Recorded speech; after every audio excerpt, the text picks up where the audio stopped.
Bon ben bonjour, alors j'ai pas l'habitude de faire vraiment des vidéos que je déballe des choses, mais là je viens de recevoir ma nouvelle voile que j'ai commandée pour mon bateau. Puis c'est une Doyle supposée, hein? C'est une Doyle Stratis 1100 CT Carbone Technora. Fait que j'ai pas trouvé beaucoup d'informations sur le net, vraiment des détails avec des images, des vidéos qui montraient les détails de la voile, comment elle était construite, comment elle était fabriquée, à quoi ça ressemblait les matériaux. Donc, je me suis dit que quand j'allais recevoir ma voile, j'allais faire une petite vidéo là, vite vite pour montrer à ceux qui magasinent des voiles à quoi ça peut ressembler ces voiles-là. Fait que sans plus tarder, je vais ouvrir la boîte assez rapidement. Je regarde ça avec vous autres, puis je vais peut-être faire des gros plans que je vais faire apparaître à quelque part dans l'écran s'il y a des détails intéressants à montrer. Donc, sans plus tarder, allons-y. Donc, avant d'ouvrir, je vais dire que c'est une voile qui est supposément super légère, assez raide. Juste pour vous dire, la boîte là est vraiment légère. Je l'ai mis sur la balance tantôt, là, puis avec la boîte et le sac et la voile, on est à 24 livres, là, un petit peu moins que 24 livres. Donc vraiment, là, je vous dis, à comparer des autres phoques que j'ai ici, c'est vraiment très très léger. Allons-y. Qu'est-ce qu'il y a dans la boîte? OK. Alors, je vais vous le montrer bien sûr, Alors on a le sac. J'espère que vous voyez bien. Donc on a un sac ici, je vais vous montrer aussi l'identifiant de la voile. Donc le bateau, ben, c'est un trip 26 1993. Donc c'est un J3, c'est écrit ici le J3. Slapshot, le nom du bateau, avec le numéro de voile ici. Donc déjà c'est super pro, super bien emballé là, la voile. On va sortir ça de la boîte. Oh! La petite merch, on regarde ça tantôt ensemble. OK. J'ai vu les lattes. Il y a les lattes dedans, parfait. Il devrait en avoir une autre peut-être ou deux autres. J'ai des petites lattes partielles. Donc, j'ai demandé un J3 carbone pour mon bateau. C'est vraiment une voile quand même de haute performance. Et puis, j'ai demandé aussi qu'elle soit noire. Donc, la Doyle Stratis CT 1100. Vous pouvez l'avoir, je pense, en blanc, en noir, puis en gris, là, titane, je pense, titanium qu'ils appellent.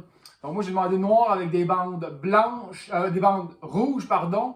Pas de fenêtres à part les fenêtres pour voir les penons. Qu'est-ce que j'ai demandé d'autre? Qu'elle soit classe légale pour la classe de Trip 26.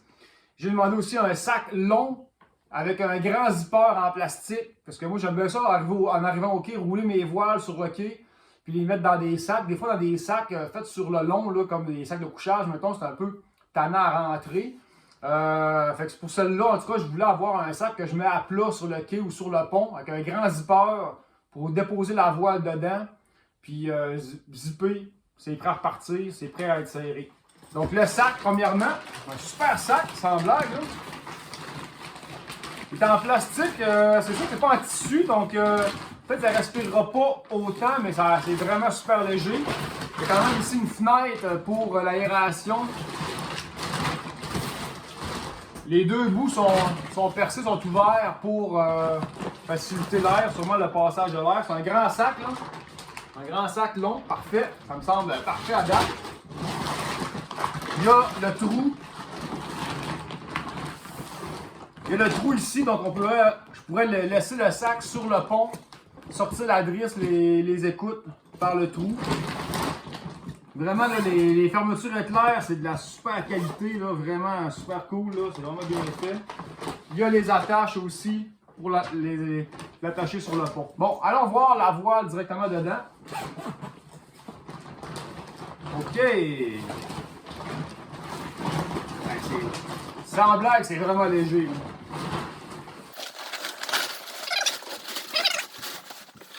Donc, la voile, elle vient de chez Doyle, chez Boston Doyle, le loft de Sarnia en Ontario, au Canada.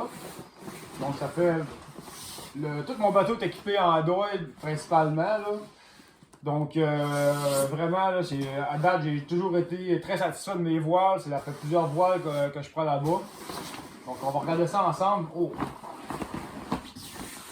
Ah ouais, quand même, hein? On voit les fibres, on voit comment c'est placé dedans. Ici, on a probablement le point d'écoute.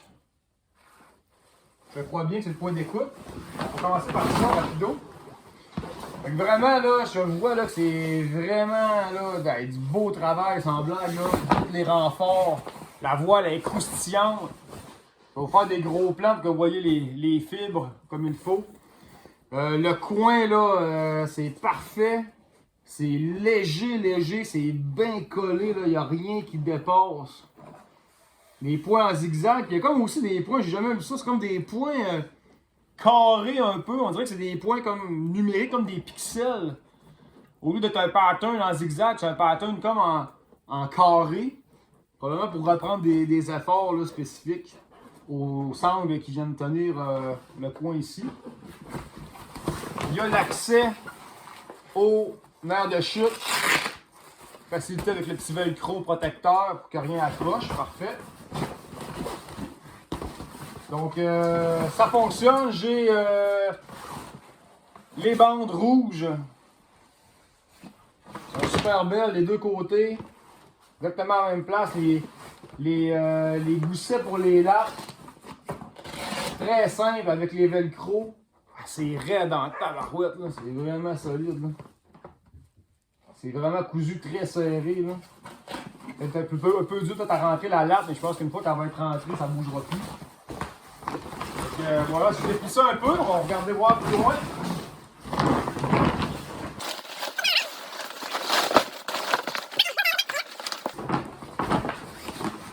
Et c'est le point d'amure ici que j'ai dans les mains. Fait que tout est beau. Le nerf de chute pour la bordure ici.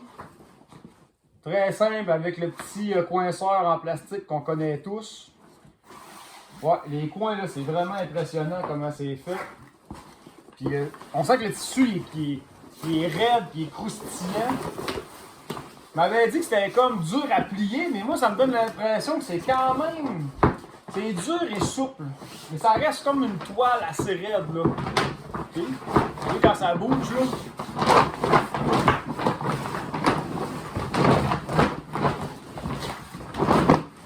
C'est ça que je voulais voir dans les vidéos, qu'il n'y a personne qui me montrait, fait que je vous le montre. Là.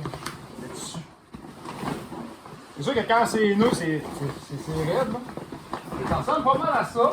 Il y a des petits. Il y a des petits panneaux en laine super délicats, en laine blanche sur le fond noir. Ça va vraiment être cool, ça va être super visible ça pour les réglages là, du creux de la voile. C'est vraiment bien fait là. Tout est bien plié. Ah, la tête. La teintière, une tête toute en textile. Avec la bande là, qui est cousue, là, on dirait que c'est. Bah, c'est sûrement fait par ordinateur, en tout cas, c'est vraiment bien fait. La finition, c'est tout fait en machine. La finition à la main, cette voile-là, avec tous les specs du bateau. Fait que c'est un match supposément parfait. Le nerf de chute, je le sens ici qu'il arrive à la fin. Je le sens avec mes doigts ici. Il est vraiment solide. Là. Il a l'air cousu dans sa petite gaine, là, son petit chemin. Donc sûrement réglable par le point d'écoute en bas qu'on a vu avec le velcro. Fait que sinon, là, ça reste souple comme ça. Avec du détail, je vois le laminé, mais je vois vraiment pas la lumière au travers. En tout cas, pas ici, fait que peut-être pas assez clair. Puis voilà, je vais vous montrer des gros plans en même temps. Puis voilà.